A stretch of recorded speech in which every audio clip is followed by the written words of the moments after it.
François Asselineau, bonjour. Merci beaucoup d'avoir accepté notre invitation. Alors, vous faites partie des candidats que les Français commencent à connaître puisque, en cette période d'égalité des temps de parole, vous avez droit à la même exposition médiatique que les autres. Mais le reste du temps, comme d'autres candidats, vous ne parvenez pas à franchir le plafond de verre. Pourquoi exactement, selon vous? Qu'est-ce qui explique?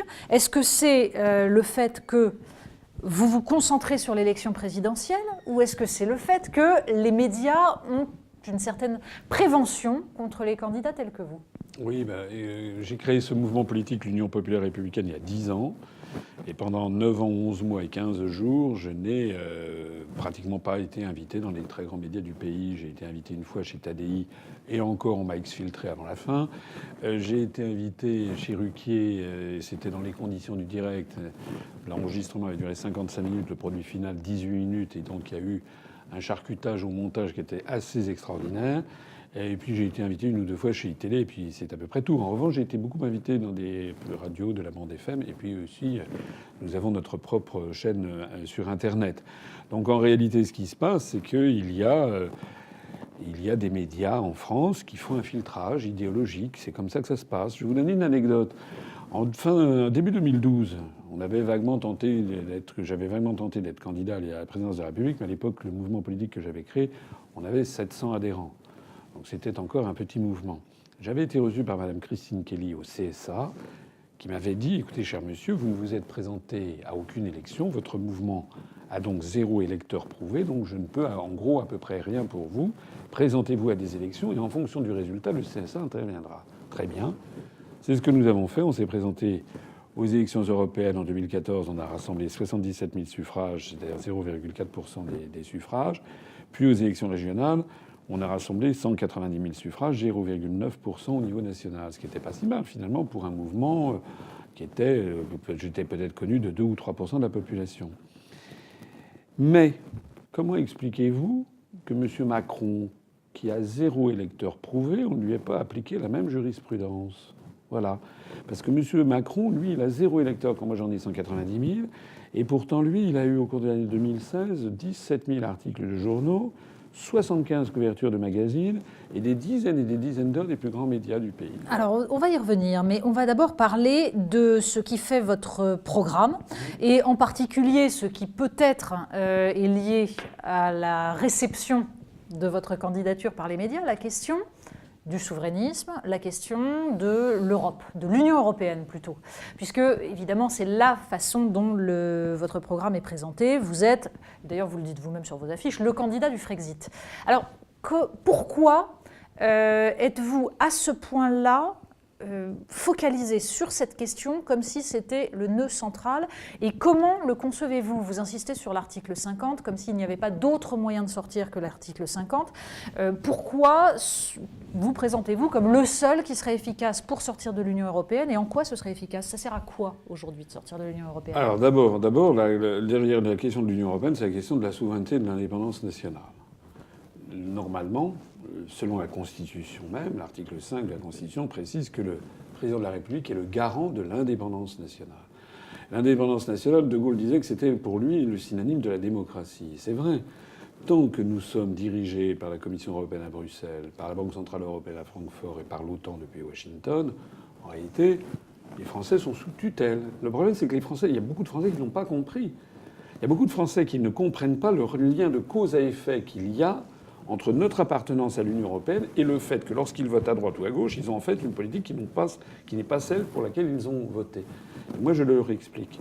Donc tant qu'on n'aura pas réglé ce problème, tant que la France ne sera pas redevenue ce qu'elle est, la France, ça veut dire le pays des hommes libres étymologiquement, eh bien on va aller de désillusion en désillusion. Et moi, je suis très inquiet sur la situation de la France, si c'est pas moi qui suis élu.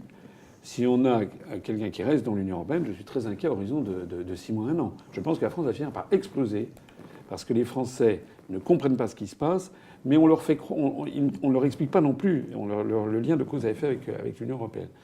Alors pourquoi est-ce que je dis que je suis le seul? Parce qu'il n'y a qu'un seul moyen de sortir de l'Union européenne, c'est effectivement l'article 50 du traité de l'Union européenne. Et tout le reste, c'est du pipeau. Voilà. Vous savez, Talleyrand avait cette belle formule Il disait, ça s'appliquait aussi bien à la vie professionnelle, diplomatique, affective, sentimentale. Il disait la seule façon de dire oui, c'est oui. Toutes les autres veulent dire non. La seule façon de dire... C'est la règle du bon diplomate, en effet. La seule façon de sortir de l'Union européenne, c'est de dire je sors de l'Union européenne de la façon juridique, la seule prévue, l'article 50 du traité de l'Union européenne.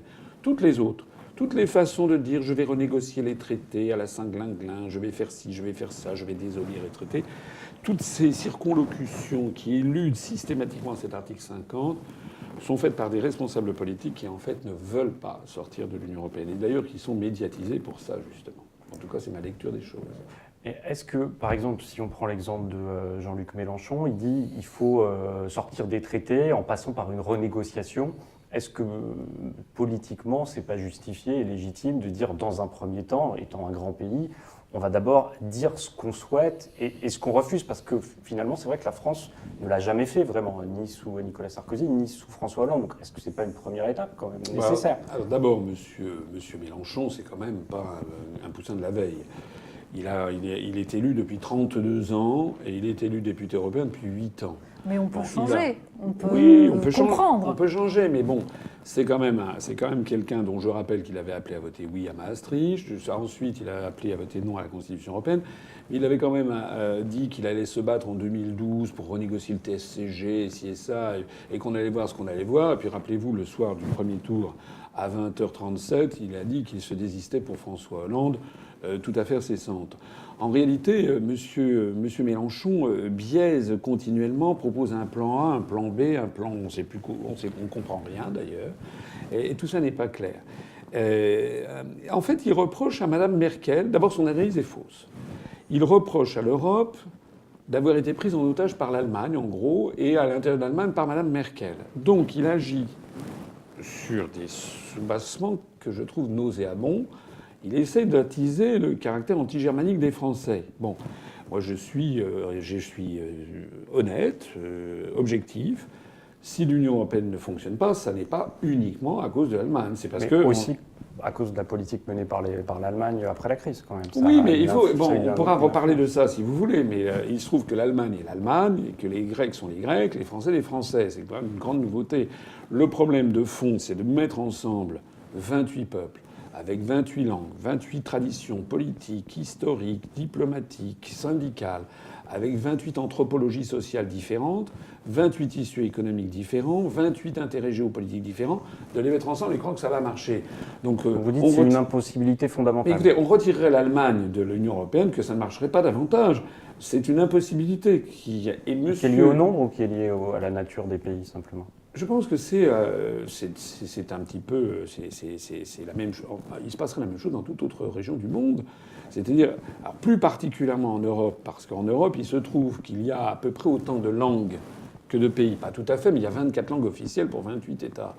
Donc en plus de ça, on a une espèce de tour de Babel qui ne fonctionne pas. Peut-être que ça pourrait peut-être mieux marcher, je sais pas, en Amérique centrale, avec des pays qui parlent la même langue et qui ont un peu la même histoire. Mais ça n'est pas le cas de l'Union européenne. Et M. Mélenchon refuse d'aller, comme le conseiller Charles de Gaulle, au fond des choses. Il refuse d'analyser l'impossibilité qu'il y a à faire fonctionner un tel attelage de façon démocratique.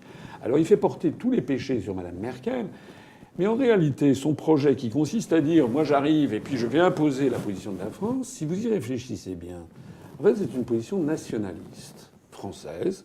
Et en fait il voudrait faire avec l'Europe ce qu'il reproche à Mme Merkel de faire. Il voudrait que l'Europe serve les intérêts de la France alors qu'il lui reproche de servir les intérêts de l'Allemagne. Mais moi je ne veux pas imposer les intérêts français, la vision française du monde, je ne veux pas les imposer aux Allemands, aux Grecs, aux Italiens, aux Polonais. Il faut que chaque peuple ait la sagesse de considérer qu'ils ont chacun leur propre vision du monde, leur propre langue, leur propre anthropologie sociale, tout ce que je viens de dire, et puis que ça n'empêche pas d'avoir un concert des nations. En fait, qu'est-ce qu'il reproche, par exemple, au Conseil de l'Europe ou à l'Organisation des Nations Unies? C'est comme Mme Le Pen ou M. Dupont-Aignan. Ils nous disent on ne comprend pas ce qu'ils veulent. Il y a déjà des structures internationales qui sont la coopération internationale, pour laquelle je suis pour, bien entendu. Je rappelle qu'Airbus ou Arianespace n'ont aucun rapport avec l'Union européenne. Ce sont des coopérations internationales. Mais Aucune de ces personnalités politiques ne sont claires sur la question de la supranationalité et sur la question toute bête de savoir qu'est-ce qui ne vous convient pas avec l'ONU, avec le Conseil de l'Europe. Qu'est-ce qu'il vous faut de plus ? Il y a la question démocratique que vous pointez, il y a aussi la question économique. En quoi l'Union européenne, est-elle responsable de la situation économique de la France et en quoi ça irait mieux si on suivait vos préconisations ? Alors d'abord, l'Union européenne est fondée sur une vision néolibérale, ultralibérale, enfin tout ce qu'on veut. Les traités européens ont inclus dans le marbre des politiques économiques. Voilà. Par exemple, l'article 30... Excusez-moi, c'est vrai que je me suis rendu célèbre parce que c'était les articles, mais je trouve assez extraordinaire que l'on me reproche de connaître mes dossiers. Et je préfère finalement être critiqué parce que je connais trop bien les traités européens plutôt que d'être critiqué parce que ma femme, par exemple, serait mon attaché parlementaire. Donc j'aurais des quantités de dossiers judiciaires au basque. L'article 39 du traité sur le fonctionnement de l'Union européenne précise que la politique agricole commune a pour objectif d'accroître la productivité de l'agriculture. Si vous y réfléchissez un instant, c'est dingue. C'est dingue parce qu'on pourrait avoir un objectif quinquennal, par exemple, d'augmenter la productivité. Mais un traité international n'a pas de date de validité, de péremption. On connaît des traités qui ont plusieurs centaines. Le traité d'Utrecht de 1713, qui a 304 ans. Depuis 304 ans, le Royaume-Uni est à Gibraltar. Ça veut donc dire que les traités européens, dans 300 ans, pourront toujours être là. Donc accroître la productivité, ça veut dire quoi ? Ça veut dire qu'on force l'agriculture, le modèle économique, c'est toujours plus de profit. Le résultat, c'est quoi ? C'est qu'on va... Je parle de l'agriculture, on pourrait parler de bien d'autres choses. On va vers un modèle d'ultra-productivisme. C'est la destruction des terroirs, de l'agriculture familiale, de l'agriculture biologique, de la permaculture. Et qui est le modèle français. Voilà. Qui est le modèle d'agriculture donc ça, française. c'est bien. On assiste à la disparition rapide du nombre d'agriculteurs qui, de toute façon, sont mis en choc frontal avec d'autres pays où il n'y a pas de SMIC dans l'agriculture. Un autre exemple qui est absolument cruel, c'est l'affaire des délocalisations. Vous savez que le mot délocalisation est apparu dans le vocabulaire français en 1993, lorsque, pour la première fois, une usine, qui était l'usine Hoover à Dijon, bénéficiant de la mise en œuvre du traité de Maastricht à partir du 1er janvier 1993, a décidé de délocaliser son usine qui fabriquait des aspirateurs à Dijon, de la délocaliser à l'étranger. Avant, on avait un contrôle des mouvements de capitaux. Moi, je propose de revenir au contrôle des mouvements de capitaux. Ceci a été imposé à la France par les traités de l'Union européenne. Notez bien que dans le monde aujourd'hui, il y a la grande majorité des États du monde qui procèdent à des contrôles de mouvements de capitaux. Donc tout ceci mis bout à bout, c'est ce qui explique la désindustrialisation accélérée, les délocalisations. Rappelez-vous que François Hollande et Montebourg s'étaient fait élire en disant on allait voir ce qu'on allait voir, ils allaient lutter contre les délocalisations. Mais on a vu, il ne s'est rien passé, on a vu un flot torrentiel de délocalisation. Et donc, par exemple, pour vous, sortir de l'euro sans sortir de l'Union européenne, c'est pareil, ça n'a pas de sens. Ben d'abord, on ne le peut pas juridiquement. Déjà, il y a un problème juridique. Ouais. Vous savez, moi, je suis quelqu'un qui est très attaché au droit parce que le droit, d'abord, c'est ce qui sépare la barbarie de la civilisation. Ça, c'est un premier point. Deuxièmement, le droit, c'est ce qui met tout le monde d'accord. Voilà. C'est-à-dire que quand vous rentranchez derrière le droit, personne ne peut vous le reprocher. Donc, normalement, on ne peut pas sortir de l'euro sans sortir de l'Union européenne. C'est déjà un problème. Ce qu'il faut bien comprendre par ailleurs, c'est que l'euro, j'en parlais tout à l'heure dans un autre média, l'euro aurait dû faire l'objet d'un très grand débat approfondi à la télévision. Le problème, c'est que c'est un sujet compliqué, technique. Et que l'on fait peur aux Français en disant si jamais on sort de l'euro, vos économies vont être si... Moi, ce que je dis aux gens qui disent ça, c'est qu'en fait, c'est l'euro qui est en train d'exploser.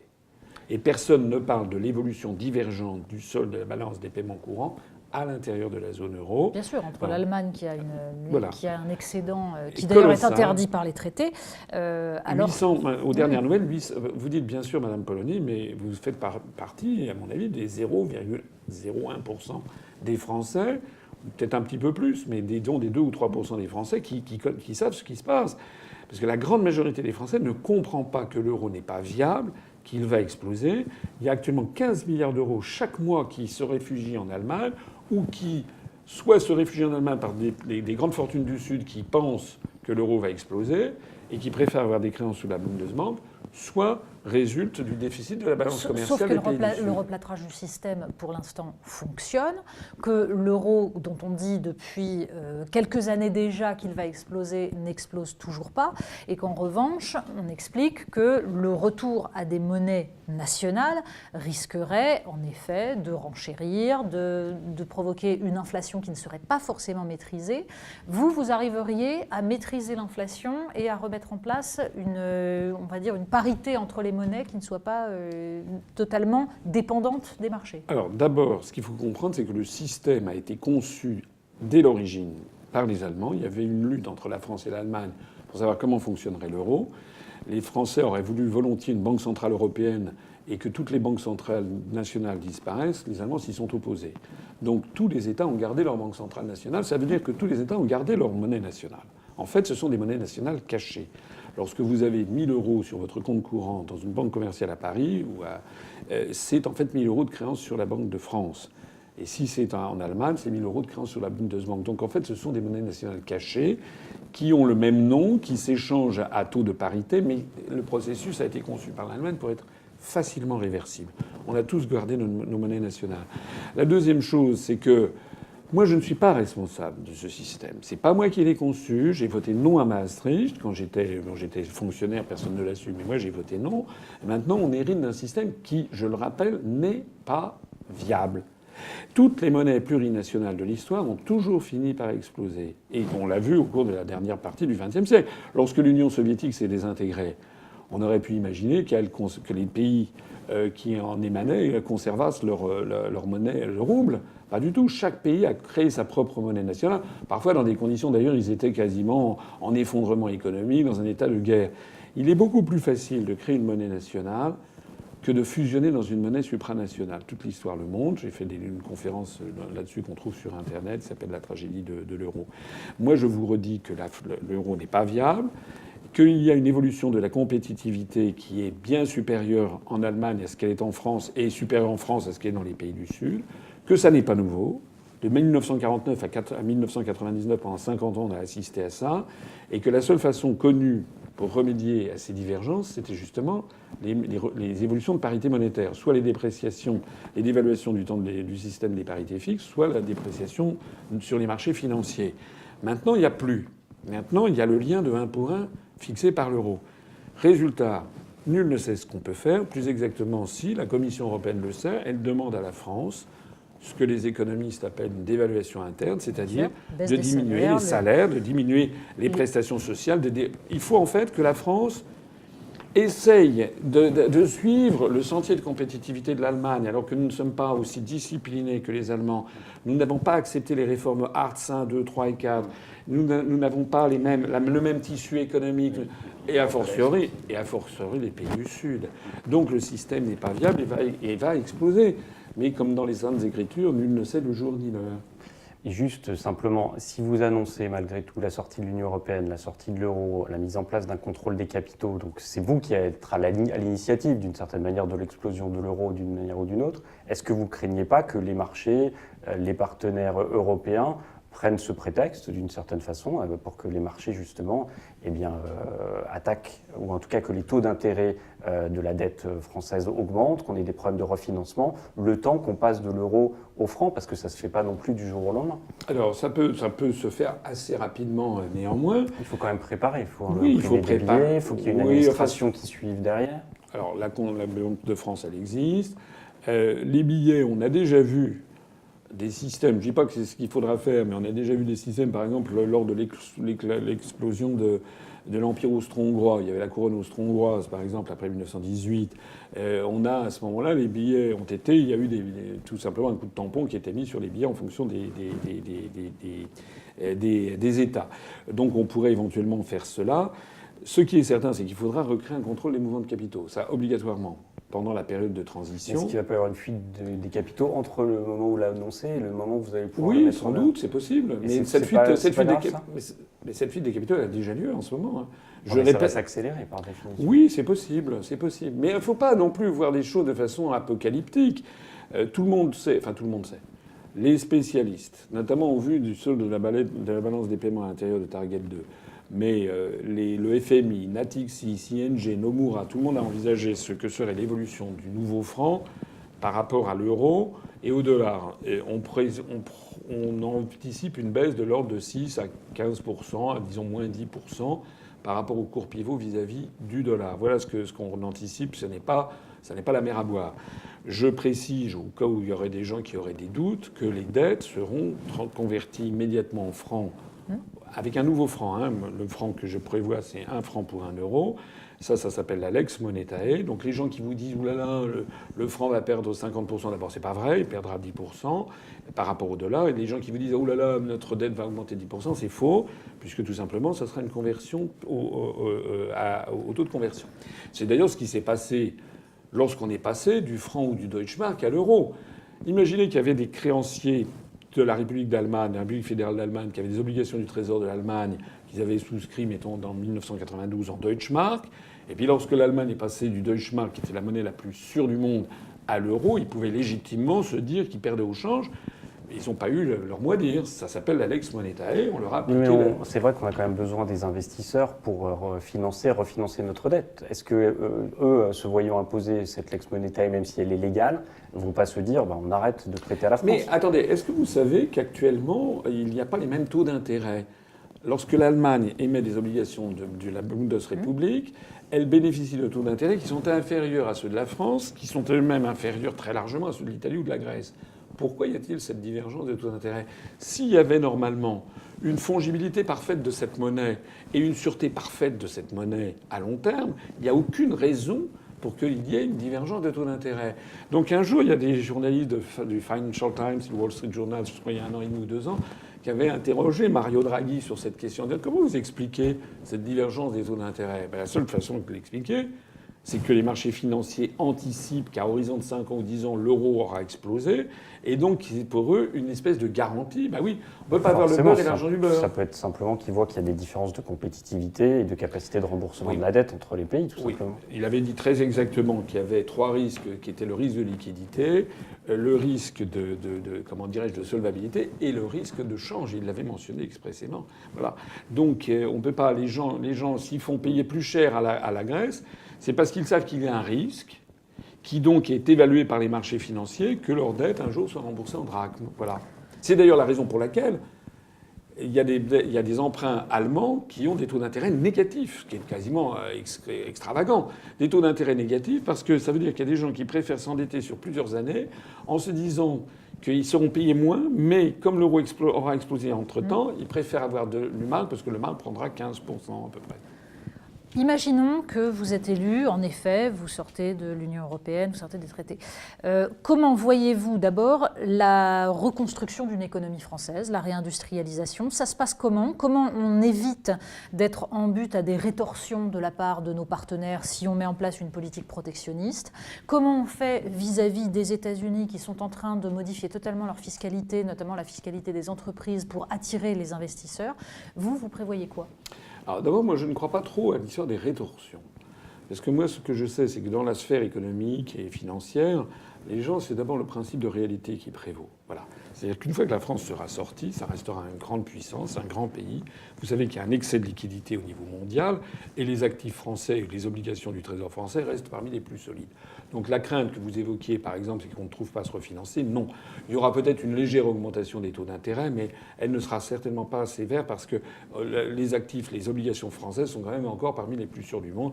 On est quand même encore au côté AA ou AA+. Bon. Deuxièmement, lorsque la France sera sortie de l'Union européenne, moi, je ne crois pas, encore une fois, aux mesures de rétorsion. Je vais prendre des exemples tout bêtes, mais il y aura toujours des gens qui vont acheter du champagne ou acheter des produits français ou des produits agricoles ou des produits industriels français. Pourquoi voulez-vous que d'un seul coup, ils se disent on va les punir? Regardez ce qui se passe avec le Royaume-Uni. Alors, personne n'est en train d'envisager, vous n'avez pas le MEDEF, vous n'avez pas... qui se disent on va punir les Anglais. Ça n'existe pas, ce système. Il n'y a aucune raison pour que la France soit plus maltraitée par les pays de l'Union européenne que le Japon ou le Canada quand ils exportent vers l'Union européenne. Certes, mais il y a des pressions qui se font, ne serait-ce que parce qu'il y a des pouvoirs en jeu derrière ces questions commerciales. Quand la France, par exemple, aucun pays ne peut vendre d'armes dans le monde sans l'accord des États-Unis, s'il y a un seul composant fabriqué aux États-Unis. Donc il y a des possibilités de faire pression.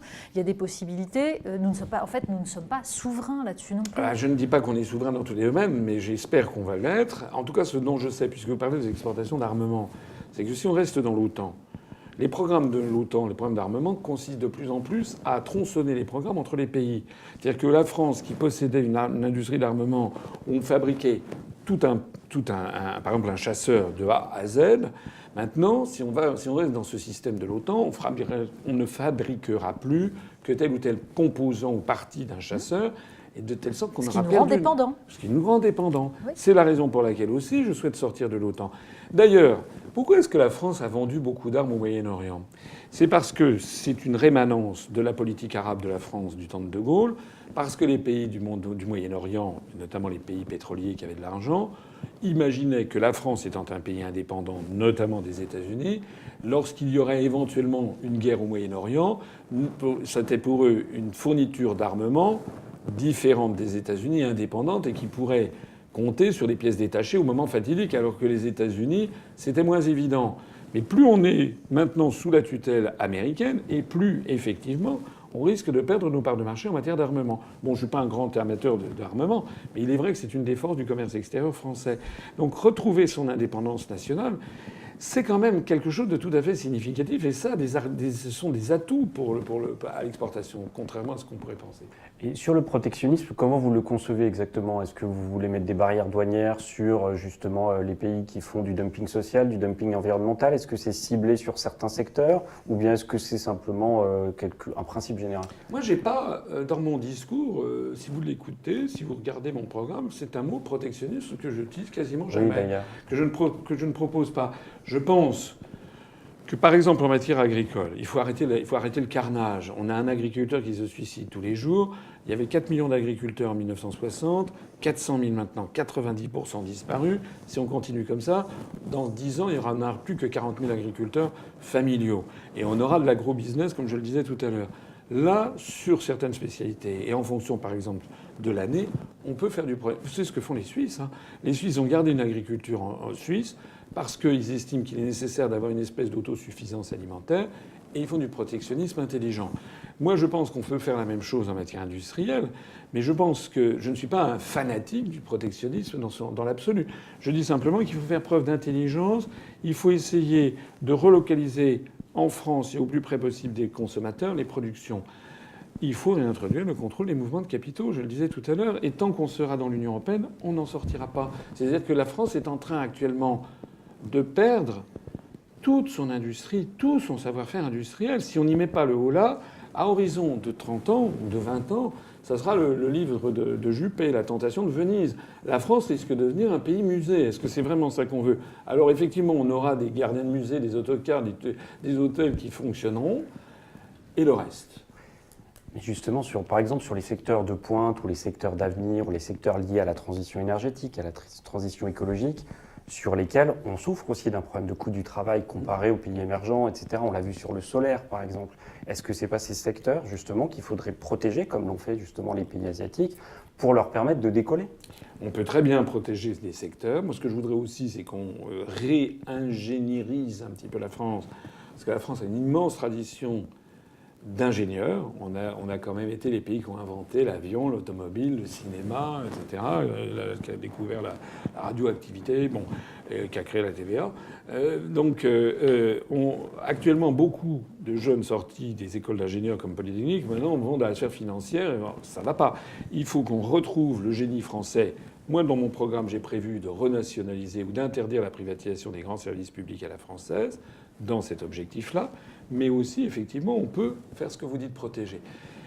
Moi, je veux aussi... Je ne suis pas... je suis en faveur des coopérations internationales. Airbus, par exemple. Airbus, c'est le type même de la coopération internationale, ou Ariane Espace. Si on sort de l'Union européenne, on sera toujours dans Airbus. Ça n'a aucun rapport.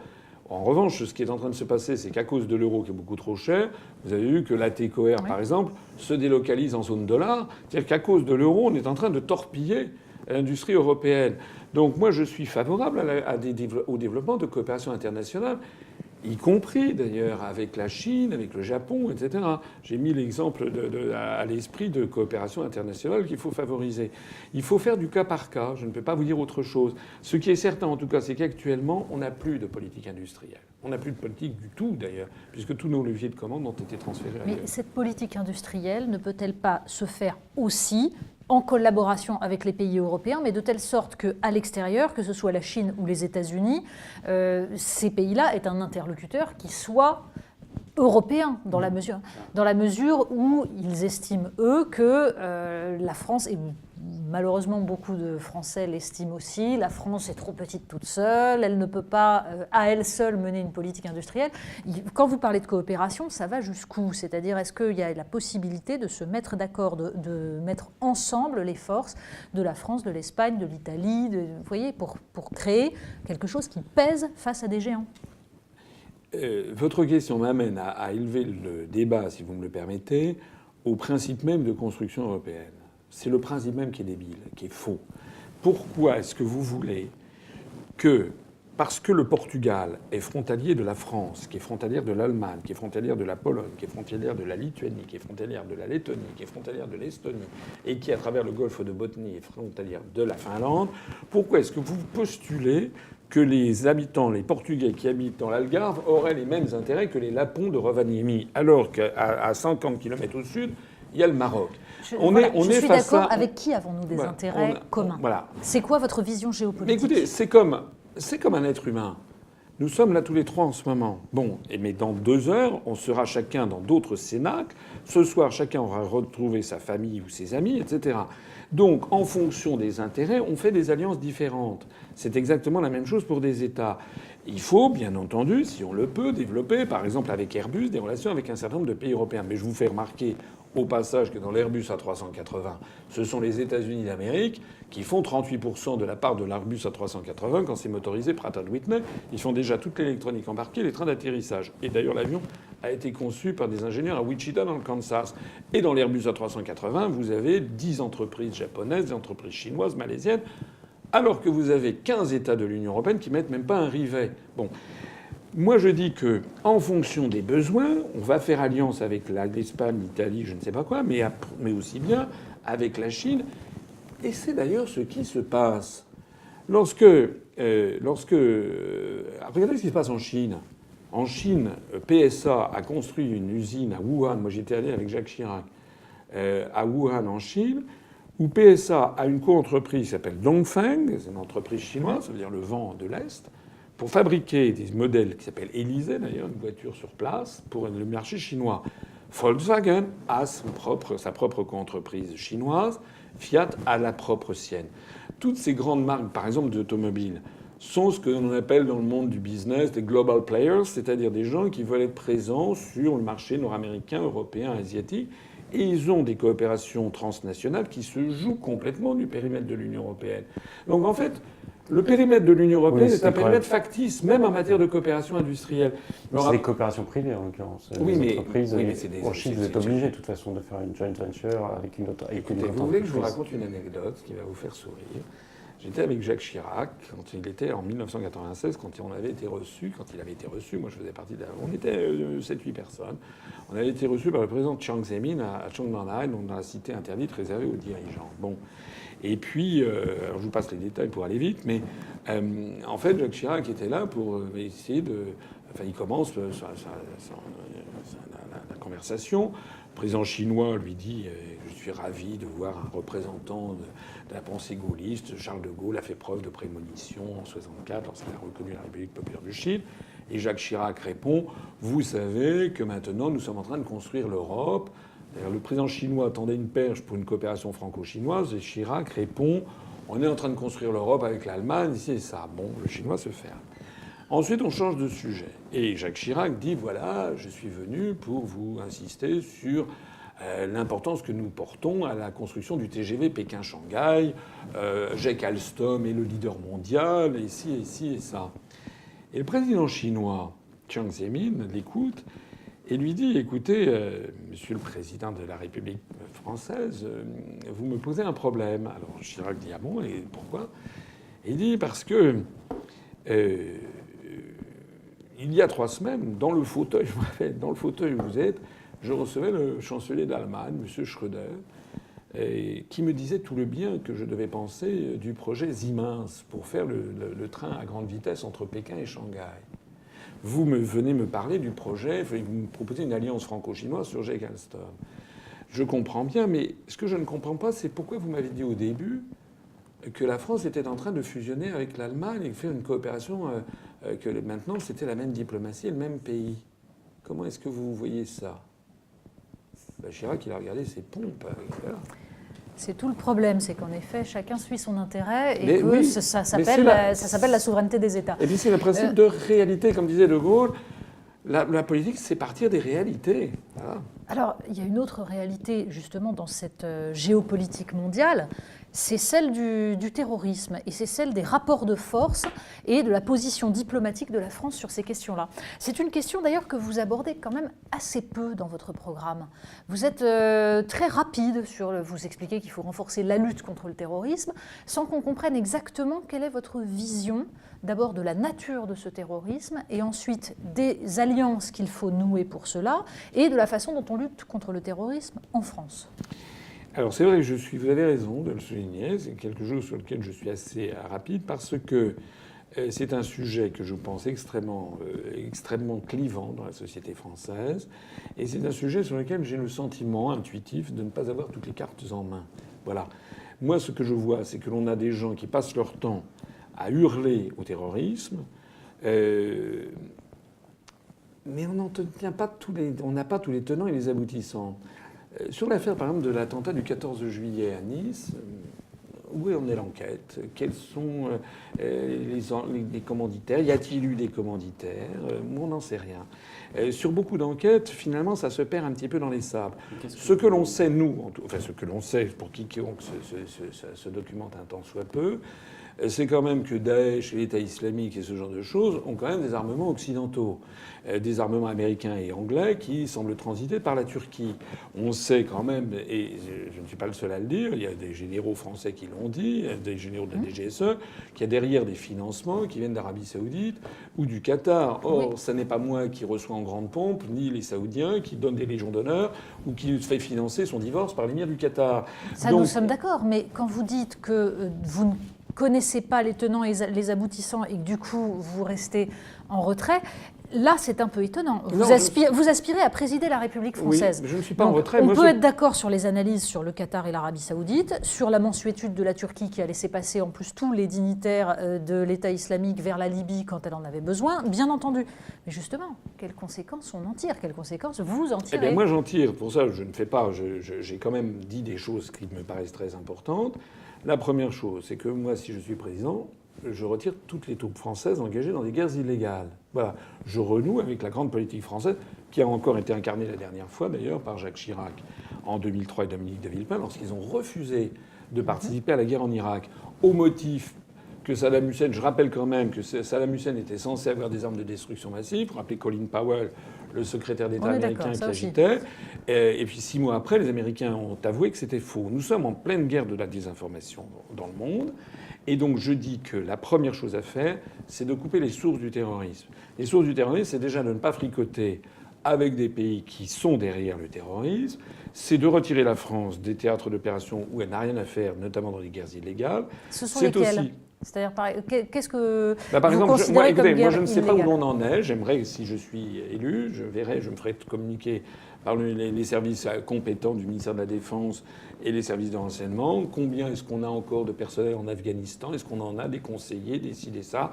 Qui est-ce que l'on a en Syrie? Qu'est-ce qu'on a en Libye? Je rappelle que le régime de Kadhafi, il était ce qu'il était, mais la Libye était un pays qui était globalement heureux, où les gens vivaient très confortablement, en tout cas un des plus hauts niveaux de vie d'Afrique, et que ce truc a été détruit par les Britanniques et les Français, bien entendu, avec l'aval de Washington, et que c'est un désastre. Il y a 70% des gens qui ont fui la Libye, le Machrek a été déstabilisé. Les armes qui se sont disséminées voilà. dans tout le Eh bien, donc je Sahel. dis que tout ça, il faut partir à l'origine des causes. Il y a aussi une cause en France qui contribue, à mon avis, à radicaliser un certain... Je ne verse pas dans la... Il y a une toute petite partie, effectivement, de gens qui ont tendance à se radicaliser. Et je pense que ça vient... Je ne veux pas jouer les bisounours, mais quand on a 3,6 millions de chômeurs de catégorie A, 7, 8 millions peut-être plus de gens qui sont soit au chômage total, partiel ou des tout petits boulots, lorsque l'on a une société où les inégalités ne font que s'accroître, lorsque l'on a un discours qui vient d'outre-Atlantique et on ne cesse d'incriminer officiellement et constamment l'islam, le monde musulman, lorsque l'on a un développement d'une politique communautariste, il ne faut pas tout à fait s'étonner qu'il y ait des gens qui perdent les pédales, qui deviennent un peu...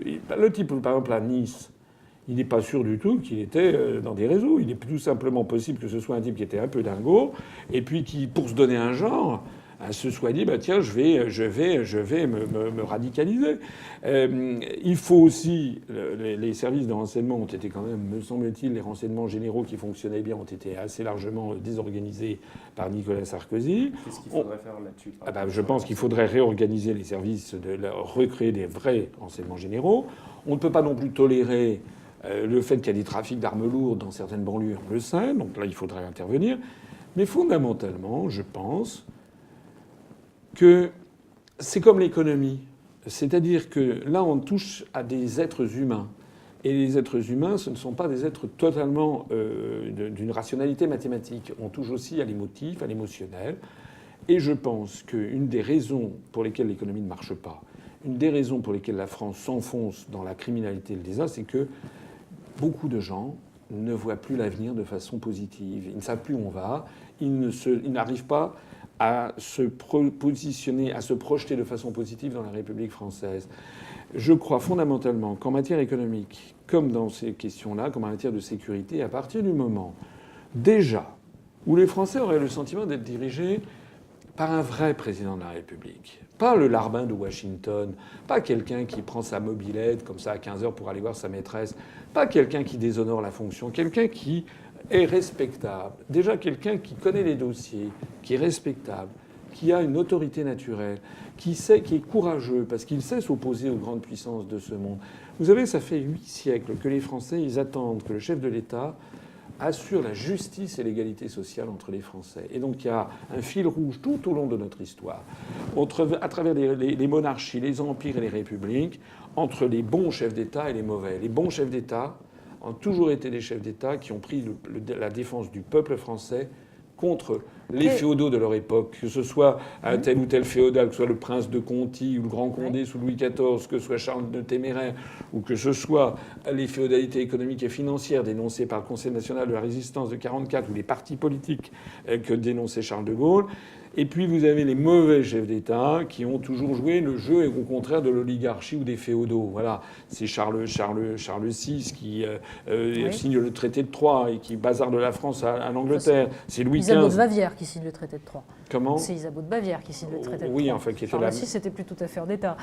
Oui, enfin, formellement, c'était quand même lui qui était le roi. Il était sous tutelle, effectivement, d'Isabeau de Bavière, qui, comme vous le savez, était la maîtresse du duc de Bourgogne. Mais Louis XV, après la bataille de Fontenoy, qui dit « je fais la guerre en roi et non pas en marchand », et sous l'influence de la Pompadour, c'est tout à la Prusse. C'est pour ça, d'ailleurs, que les Français diront « on s'est battu pour le roi de Prusse ». Et c'est le début du divorce entre la France et la monarchie à partir de ce moment-là.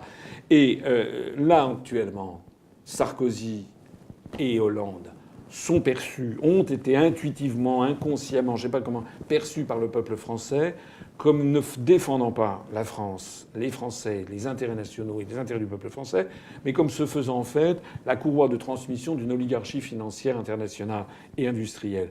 Et tout le problème, si jamais M. Macron était élu président de la République, on va dans le décor. Parce que Macron, c'est un Louis XV à la puissance 1000. Voilà. Et je pense qu'effectivement, la France va finir par éclater parce que c'est contraire à ce que souhaitent les Français qui veulent d'abord et avant tout la justice et l'égalité sociale. La question du communautarisme. Vous dites là, la France va finir par éclater.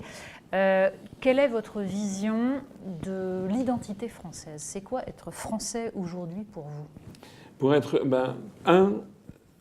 c'est d'abord cette histoire que je rappelle. Je crois que fondamentalement, enfin c'est pas de moi, hein, c'est plutôt, je vais faire du Emmanuel Todd, mais fondamentalement le peuple français est un peuple qui est anthropologiquement égalitariste. Voilà. Je crois qu'une des caractéristiques essentielles des Français, c'est qu'ils ont une sainte horreur du deux poids, deux mesures. C'est quelque chose. L'idée qu'il y ait une justice pour les riches, une justice pour les pauvres, qu'une médecine pour les riches, une médecine pour les pauvres, c'est quelque chose qui les met dans tous leurs états, à commencer par moi. Donc l'idée, et c'est pourtant la société vers laquelle on est en train de les entraîner, sur l'antimodèle anglo-saxon. Deuxièmement, depuis la guerre des Gaules, et plus encore depuis le baptême de Clovis, les Français, c'est un peuple métissé. C'est un peuple où il y a eu des apports successifs. Il y a d'abord les Celtes, puis les Gaulois, puis les Romains, puis les Franken. Et vous rappelez oui, mais après, il y a quand même une très très longue période où il y a une stabilité démographique jusqu'au XIXe siècle. On peut dire ça, mais quand même. Mais c'est vrai, je vous rejoins sur le fait que sur le fond, au départ, dans la constitution du peuple français, il y a un mélange. Il n'y a pas de type français du point de vue physique. Si vous allez en Suède, il y a énormément de gens blonds aux yeux bleus. Si vous allez au Portugal, il y a énormément de gens avec la peau mate, les yeux marrons et les cheveux bruns. En France, vous avez tout. Vous avez des yeux bleus, des yeux marrons, des yeux noirs, des peaux claires, des peaux mates, des blonds, des roux, des verts. Vous avez quand même une grande diversité française. C'est d'ailleurs la France est au carrefour de l'Europe occidentale. C'est une de nos spécificités. Il y a également une grande diversité de climat, de culture, etc. Et donc, je crois que ce qui fait la quintessence du peuple français, c'est à la fois cette diversité et cette unité forgée par les siècles avec un État central. Quand on s'attaque à l'État central en France, on s'attaque à la France. Alors que lorsqu'on s'attaque à l'État central en Allemagne, par exemple, aux États-Unis, pas du tout. Ça n'a pas du tout le même effet. C'est pour ça que la France vit actuellement une véritable crise qui, avant d'être une crise économique, sociale, c'est d'abord une crise morale. C'est l'identité française même. Les Français ont besoin, je crois, d'un État central qui assure l'égalité et la justice sociale entre les Français. Il n'y a pas une articulation à retrouver entre l'État central et le local. Vous disiez vous-même d'ailleurs qu'il fallait relocaliser l'économie pour reconstruire des bassins d'emploi, en fait.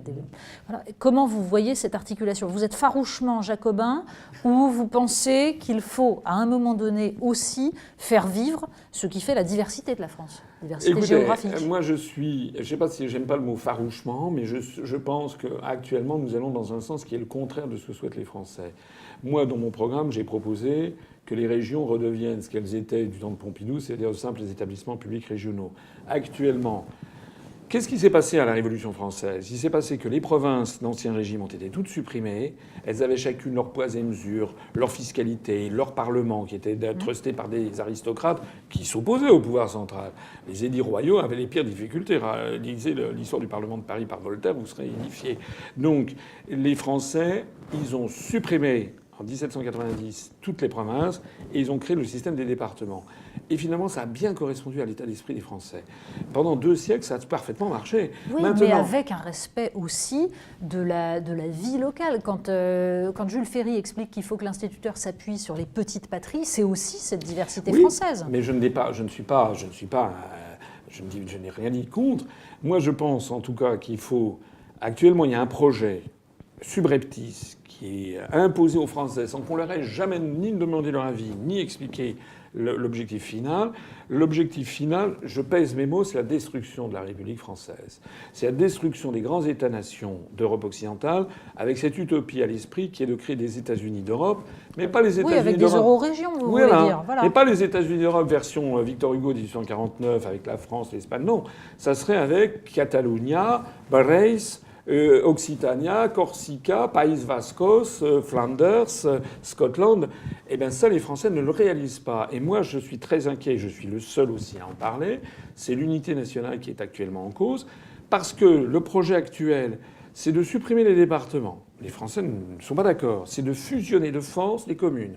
Les Français ne sont pas d'accord. Pourquoi j'ai obtenu mes parrainages? C'est parce que j'ai vu beaucoup de maires qui ont dit « nous sommes en dictature ». On est en train de fusionner de force des communes de France qui remontent au Moyen-Âge, qui sont devenues des communes à la Révolution française, mais c'était les paroisses qui remontaient au Moyen-Âge. Et dans quel objectif? Si ce n'est que d'avoir la même congruence administrative que celles qu'on trouve en Allemagne ou aux États-Unis d'Amérique. Il y a des gens qui disent que je vois les États-Unis partout. J'ai pas dit que c'était les États-Unis qui avaient demandé ça, mais on a des grandes régions qui sont sorties d'un chapeau. Et pas seulement en France, parce que c'est un projet transeuropéen. En Suède, en ce moment, le gouvernement de Stockholm a annoncé comme ça, la bouche en cœur aux Suédois, qu'on allait passer de 21 à 6 régions. Les Suédois sont furieux. Monsieur Matteo Renzi a été renvoyé à ses chères études lors du référendum du 4 décembre dernier. Il avait proposé aux Italiens de supprimer les 110 provincias, c'est-à-dire l'équivalent de nos départements. Et les Italiens n'ont pas voulu. Ils ont voulu garder leurs départements. Nous, c'est encore pire.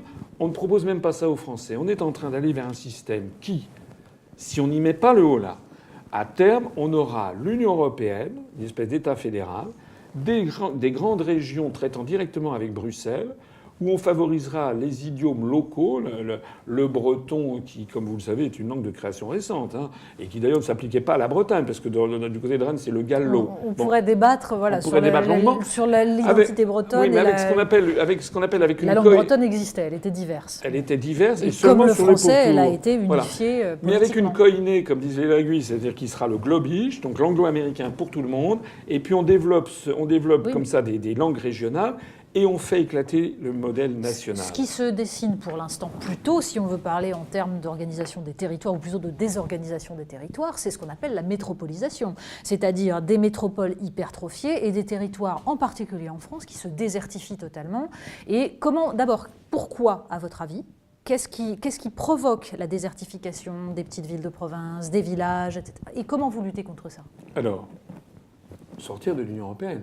L'article 106 du TFUE impose la mise en concurrence des grands services publics. Si on met en concurrence des grands services publics, c'est-à-dire si on met en concurrence la SNCF, la Poste, etc., il ne faut pas s'étonner que progressivement, ils soient obligés d'aller vers les niches rentables et que progressivement on ferme des lignes, surtout que si on a les autocars Macron, que la Poste soit obligée de devenir une épicerie et autres et de centraliser tout ça. Donc les services publics ont tendance à diminuer. Deuxième facteur, c'est les restrictions budgétaires continuelles. C'est pas moi qui l'invente. Dans le dernier rapport de la Commission européenne sur les grandes orientations de politique économique, publié le 18 mai 2016 et qui s'applique pour 2017, il est prévu de diminuer encore les dotations aux collectivités locales. Donc si on diminue les dotations aux collectivités locales, on va encore favoriser l'attrition des services en zone rurale. On a également un phénomène qui est la mise, j'en parlais tout à l'heure, de l'agriculture, puisque les agriculteurs n'arrivent plus à joindre les deux bouts, donc ils quittent la terre. Donc on a des exploitations de plus en plus grandes, donc un certain nombre de gens s'en vont vers les villes. Ceci incite aussi les médecins à ne plus aller en zone rurale, puisqu'ils n'ont plus de clients. Vous avez eu un truc à défrayer la chronique récemment, c'était une médecin gynécologue qui était du côté de Château-Gontier en Mayenne, qui a mis son fonds de commerce en vente, enfin son cabinet, sa clientèle, sa patientèle, comme on dit maintenant, en vente pour 1 € sur le Bon Coin. Ça veut dire que c'est un cercle vicieux, effectivement, de désertification rurale. N'oublions pas non plus que dans toutes les villes de France maintenant, même des villes de 20 000 habitants, vous avez des banlieues à l'américaine avec des grands centres commerciaux, et vous avez tous les petits villages ruraux, les commerces. On ne fait plus appliquer la loi Royer. Vous faites comment? Eh ben moi, je fais appliquer la loi Royer. J'arrête je donne un coup d'arrêt. Ça va bien les banlieues à l'américaine. Moi, j'ai une campagne dans la Nièvre. Je vais dans le Cher, je vais à Bourges, je vais à Nevers, je vais à Cosne-sur-Loire, etc. Il n'y a que les banlieues à l'américaine. Il faut arrêter parce que sinon, on aura effectivement des villages qui sont en train de mourir. Et on aura effectivement une désertification complète. C'est attentatoire à l'âme de notre pays, à l'âme de la France. Et moi, je veux réinstaller aussi des jeunes dans l'agriculture. Et vous savez qu'il y a tout un mouvement dans la jeunesse aujourd'hui, très tenté par l'agriculture biologique, la permaculture, qui sont tentés par renouer avec les cycles naturels.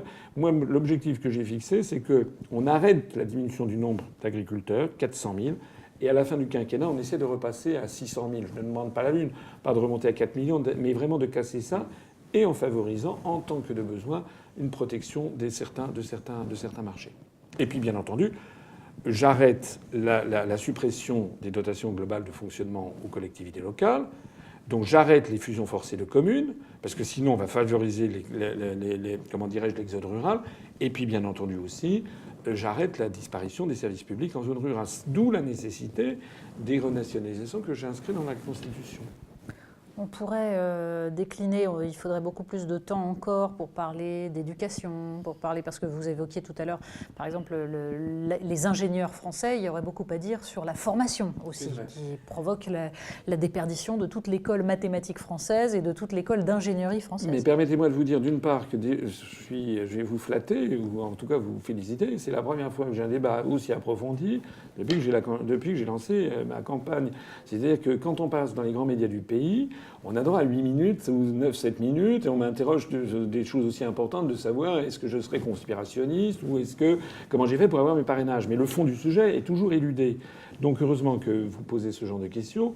Deuxièmement, il y a quelque chose sur lequel j'insiste beaucoup, c'est que beaucoup de gens, énormément de gens en fait, se trompent d'élection. Là, c'est l'élection présidentielle, c'est pas les élections législatives. La France n'est pas les États-Unis d'Amérique. Il y a un poste de Premier ministre en France, il y a des élections législatives.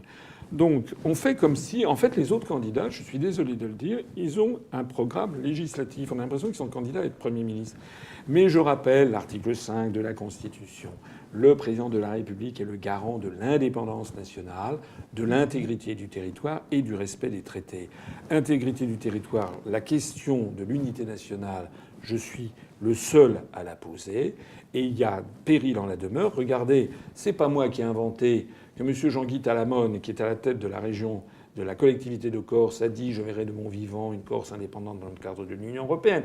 Ça n'est pas moi qui ai été inventé que dans le département des Pyrénées-Atlantiques, depuis le 1er janvier de cette année, 158 communes ont fusionné dans la région, dans une entité appelée Pays Basque. Ça correspond exactement au périmètre de de futur État Pays Basque dans le cadre des États-Unis d'Europe. Moi, je tire la sonnette d'alarme parce que les Français ne voient pas ce qui se passe. Et puis, comment font les autres candidats pour garantir l'indépendance nationale? Ils font comment? Et est-ce que malgré tout, on comprend votre logique sur l'influence de Washington, sur le problème de l'Union européenne, les problèmes des régions et la question de regagner sa souveraineté, mais est-ce qu'il n'y a pas aussi des choses qu'on peut faire aussi, nous les Français, justement dans les rapports entre les gens, dans l'organisation des choses, pour être en capacité justement de regagner cette souveraineté? Ça dépend de nous aussi quand même. C'est pas uniquement des choses qu'on nous impose. Non, je vois pas très bien ce que vous voulez dire. Au quotidien, non. Je pense que les grands choix politiques, économiques, sociaux, diplomatiques, militaires, etc., culturels, linguistiques, nous tombent dessus sans que les Français aient leur mot à dire en définitive. Et moi, je crois aussi le seul candidat à m'opposer au principe même de construction européenne. Ça, c'est quelque chose qui est très important dans mon esprit.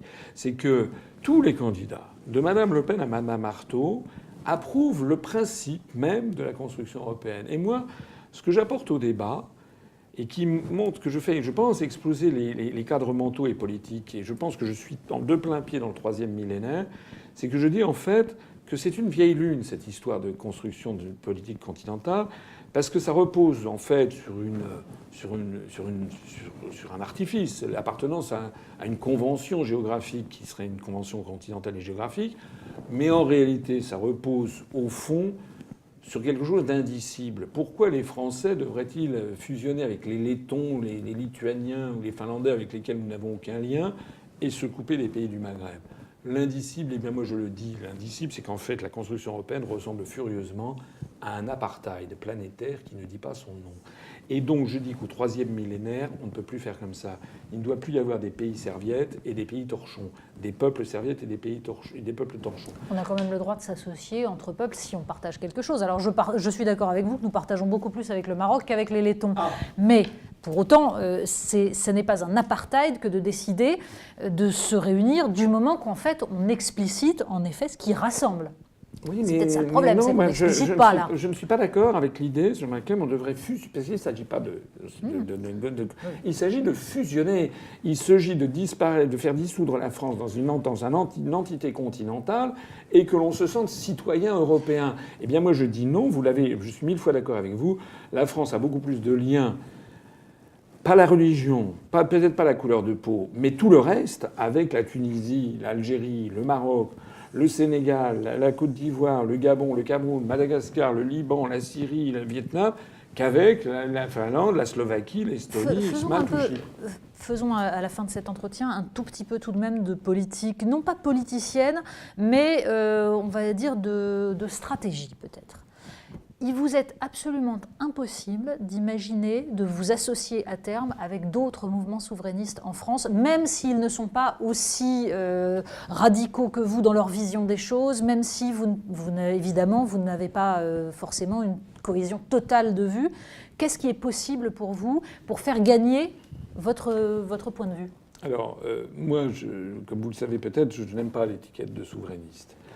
Je trouve que c'est une étiquette ambiguë, et d'ailleurs qui a une tradition maintenant de grande ambiguïté. Disons de ceux qui assument l'idée de la souveraineté nationale, voilà. si vous préférez. Pour moi, ça s'appelle comme ça, souverainiste. Oui, mais c'est comme ça que j'entends ce terme. Moi, je préfère dire mouvement de libération nationale. Imaginez, est-ce que vous pensez qu'on a dit de Gaulle en 40 qui était souverainiste ou de Gandhi en 47 qui était souverainiste? Non, mais il assumait le mot souveraineté et c'est l'essentiel. Voilà. Non, mais la souveraineté, ça, je suis tout à fait pour. C'est d'ailleurs le titre 1 de la Constitution. Et je rappelle que selon l'article 4, les partis politiques doivent respecter le principe de souveraineté nationale. C'est-à-dire que la Constitution n'est pas respectée. Donc moi, j'ai toujours dit, d'abord, l'Union populaire républicaine que j'ai créée, c'est en soi déjà une alliance. Parce qu'il y a des gens qui viennent de tous les horizons et qui ne sont pas d'accord sur des tas de choses. Sur les sujets sociétaux, par exemple, chez nous, il y a des gens qui sont contre le mariage pour tous, d'autres qui sont pour. On est le reflet de la société française. En matière d'énergie, il y en a qui sont pour l'énergie nucléaire, d'autres qui sont contre. En matière de fiscalité du patrimoine, de fiscalité des entreprises, en matière d'euthanasie. Donc, on a plein de gens qui sont en désaccord sur des tas de sujets, mais ils le savent. Et on sait sur quoi on est d'accord. On est d'accord sur le plus grand dénominateur commun. On se met tous ensemble pour défendre la souveraineté nationale. C'est comme le Conseil national de la résistance. Alors déjà, je ne comprends pas que d'autres mouvements politiques fassent la fine bouche devant ça.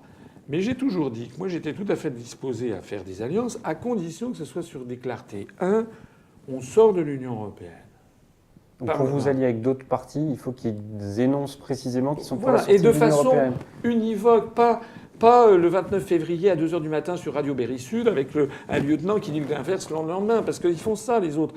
Madame Le Pen, par exemple, ou Monsieur Mélenchon, ou chez Monsieur Dupont-Aignan, on va toujours trouver des propos ambigus, des propos ci, des propos ça. Mais au total, ce que je vois quand je prends les professions de foi des uns et des autres, il n'y a jamais marqué ce qu'il y en a marqué dans la D'accord, mais mienne. en disant cela, vous faites en sorte qu'il n'y ait pas d'alliance possible avec les autres. Mais non, mais parce que pour moi, c'est l'essentiel. Parce que pour moi, l'essentiel, c'est la sortie de l'Union européenne. C'est pas une différence de stratégie. Le but est le même. Moi, ce que je sais, c'est qu'on m'a expliqué que c'était plus malin de... Voilà, ça, c'est toujours, je connais ça. Oui, Asselineau, il est trop ci, il est trop ça, c'est beaucoup plus malin d'avancer masqué. Je dis le contraire. Je dis le contraire, parce qu'on ne transige pas avec l'indépendance nationale. Il n'y a rien de plus important au monde. C'est comme être en prison ou ne pas être en prison. On ne transige pas avec ça. Et imaginez quelqu'un soit élu à la présidence de la République en disant « je vais renégocier les traités ». Et puis il constate qu'il ne peut pas les renégocier. Quelle serait sa légitimité ensuite pour faire sortir la France de l'Union européenne, puisqu'il n'a pas été élu là-dessus? S'il a prévenu qu'il le ferait s'il n'arrive pas à renégocier. Oui, mais en réalité, c'est pas ce qui va se passer. Madame Le Pen, Monsieur Dupont-Aignan, Monsieur Mélenchon, Monsieur Cheminade et les autres savent pertinemment qu'on ne peut pas renégocier.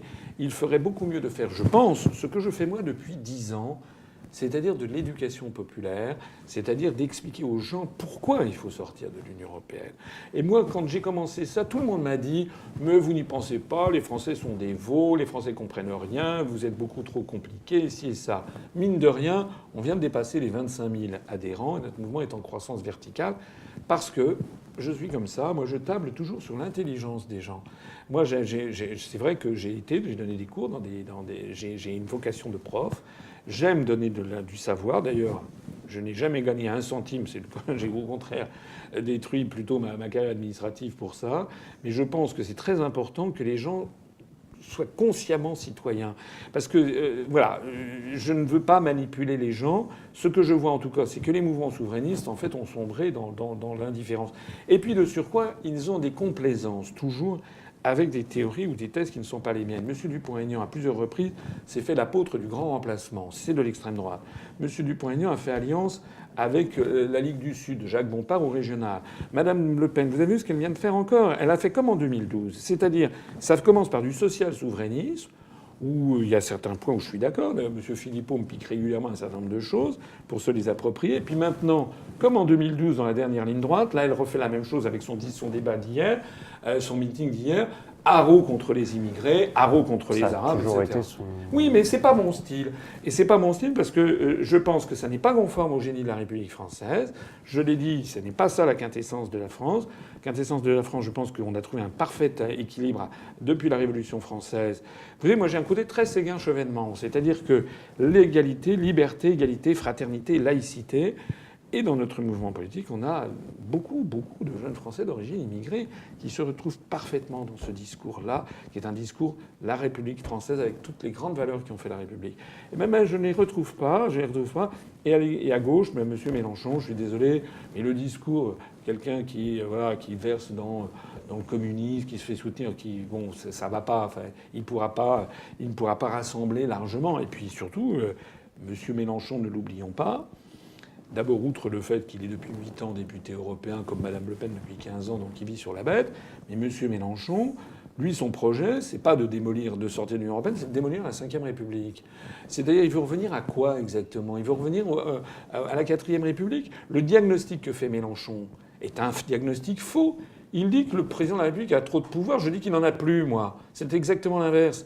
C'est-à-dire que lorsque Mitterrand a été élu en 81, il a été bien content de trouver les institutions de la Ve République pour imposer au peuple français la politique qui avait été choisie avec des institutions qui permettent de dégager une majorité et une politique claire. Oui, mais on n'est plus tout à fait... Enfin, on ne va pas lancer un débat sur les institutions, mais on n'est plus tout à fait dans les institutions de la Ve République, avec un mandat présidentiel qui coïncide avec le mandat législatif et avec un calendrier qui fait que, de toute façon, ça déséquilibre totalement la Constitution. Je suis d'accord avec vous. Personnellement, je ne l'ai pas mis dans mon programme parce que je pense qu'il y a un temps pour tout, mais personnellement, je m'étais opposé au quinquennat. Je pense que c'est une erreur, que le septennat était une bonne chose parce que ça permettait de disjoindre bien le poste de président de la République qui est l'homme en charge de l'essentiel, comme disait De Gaulle, le stratège, et pas différent du Premier ministre qui, lui, se récolte l'impopullarité du gouvernement au quotidien. Notez bien d'ailleurs ce scandale. C'est que lorsqu'on est passé en France du septennat au quinquennat, au même moment, à peu près dans la même période, on accordait un mandat de 8 ans au président de la BCE au motif qu'il fallait qu'il ait le temps pour avoir la stratégie et l'indépendance. On voit bien qu'on pourrait aussi avoir des mandats du président de la République de 6 mois. Alors là, on est sûr que la France n'est plus gouvernée du tout. Dernière question. Vous avez évoqué tout à l'heure l'image que vous aviez dans les grands médias, image de complotiste. Vous expliquez ça comment ?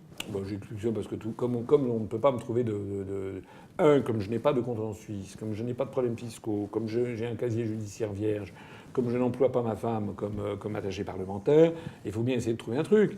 Est-ce qu'il n'y a pas aussi dans le fonctionnement de votre mouvement un activisme qui fait qu'on a l'impression qu'en gros, tout ce qui n'est pas votre mouvement est forcément contre vous, de la part de certains de vos militants, c'est une façon de concevoir le débat politique assez raide, non ? Peut-être, c'est possible, mais ce que les gens qui voient mes analyses et qui réfléchissent à fond ne peuvent pas, ont du mal en tout cas effectivement, à admettre qu'on en soit encore avec des gens qui promettent de négocier une autre Europe, etc. Ils ne peuvent pas ne pas voir, par exemple, en Mélenchon, un Tsipras français. Parce que c'est exactement ce qu'a fait Tsipras. Et actuellement, les médias, comme par hasard, promeuvent des gens qui sont en fait des leurs. Mais vous dites comme par hasard, par exemple. C'est vrai que c'est aussi les Français qui veulent voter pour Mélenchon. Il y a un effet Mélenchon. Vous le contestez, ça, par exemple ? Bon, d'abord, je vais voir ce qui va se passer dans les urnes. Mélenchon, il avait été donné à 15% en 2012. Il a terminé à 10 et quelques. Bon, là, on va voir ce qui va se passer, parce que M. Mélenchon, par la CGT interposée, il a des capacités de mobiliser du monde assez facilement. On va voir exactement ce qu'il en est dans les urnes. Bon, il y a peut-être un petit peu, effectivement, une dynamique, mais il y a aussi une forte dynamique casino dans les réseaux sociaux, ça je peux vous le dire. Mais ça, on n'en parle jamais. Et moi, à la télévision française ou dans les grands médias, sans arrêt, on me dit « vous allez faire 0,5 ». C'est impossible qu'on fasse 0,5. On a fait près de 1% des suffrages au régional il y a 1 an et demi, alors qu'on avait 6 000 adhérents et que j'étais pas connu. Donc je pense qu'on va faire davantage. Mais ça, c'est des théories. Vous savez, c'est ce que les Américains appellent la self-fulfilling prophecy, la prophétie autoréalisatrice, où on veut mettre dans la tête des gens qu'il y aurait un vote utile qui consisterait, c'est le vote le plus inutile qui soit, de voter contre ses convictions, de voter pour en fait ceux qui nous ont entraînés dans le désastre. Donc c'est vrai, effectivement, qu'il y a un certain nombre de nos adhérents et militants qui sont agacés de voir ça. C'est vrai qu'ils peuvent être assez raides. Enfin bon, les autres, hein, quand par exemple, allez poster un truc en faveur d'Asselineau ou de l'UPR sur la page de Mélenchon, la page de Le Pen ou la page des uns et des autres, vous êtes barré, c'est une page Facebook, vous êtes radié dans la journée. Donc ça, c'est un truc qu'on nous a posé. Non, ce qui est sûr, c'est que je suis, je crois, aussi le seul candidat à appeler un chat et à parler de l'influence américaine sur la France. Parce que les autres, c'est tout le monde aux abris. Alors j'ai été attaqué là-dessus, mais je suis désolé, dans le débat public, il y a vraiment un macartisme et une chasse aux sorcières qui se sont installés au cours des 15 dernières années. François Mitterrand, dans le dernier Mitterrand, le livre de Georges-Marc Benamou, paru chez Plon en 97, donc il y a 20 ans, François Mitterrand disait... les Français ne le savent pas, mais la France est en guerre et les Français ne le savent pas. C'est une guerre inconnue, une guerre sans mort apparemment et pourtant une guerre à mort. Les Américains veulent un pouvoir sans partage sur le monde. Aujourd'hui, vous dites ça, vous vous êtes traité de conspirationniste ou de complotiste. Lorsque De Gaulle explique à Alain Peyrefitte, et c'est Alain Peyrefitte qui le raconte dans le C'était De Gaulle, que les Américains voulaient placer en 1944 au pouvoir Pétain, Laval et Daladier, et que c'était la CIA, c'était les Allen Dulles qui étaient à Genève, qui avaient traité directement avec comment il s'appelait, avec Abetz, Otto von Abetz, qui était l'ambassadeur d'Hitler. Peyrefitte écrit ça, donc c'est en 97 ou 95 que ça sort dans le C'était De Gaulle. Aujourd'hui, on le traiterait de complotiste. Et l'autre jour, j'ai été attaqué là-dessus par Patrick Cohen à C'est à vous. Je lui faisais remarquer que lorsque François Hollande, c'était en 2015, c'était il y a 1 an et demi, président de la République, on apprend qu'il est écouté par la CSA et la NSA, la CIA et la NSA. Moi, je le dis, je vais quasiment me faire traiter de complotiste. Mais un président de la République française, c'est pas un bisounours. Il aura affaire, s'il est à la tête de l'État, à l'action des services de renseignement et d'influence des grandes puissances de ce monde.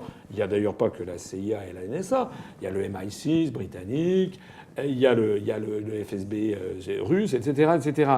Mais il y a quand même le poids et avant tout des services américains. Et c'est interdit d'en parler. Qu'est-ce que c'est que cette histoire? Il est interdit de dire que la construction européenne sert les intérêts géopolitiques des États-Unis. Dans les années 50 et 60, les gaullistes et les communistes le disaient absolument ouvertement. Au moment de la CED de 1954, allez revoir les documents qui étaient publiés. C'était un des termes du débat. C'était un des termes du débat. Moi, j'ai un article, j'ai un magazine qui est un magazine communiste qui s'appelle Regard de 1954, qui disait avec cette armée de l'OTAN, nous aurons une armée américaine avec des généraux allemands hitlériens. Voilà ce qui était marqué dans la presse communiste. Je l'ai mis en ligne sur notre site. C'était peut-être un peu excessif. Bon, écoutez, merci beaucoup, en tout cas, François Asselineau.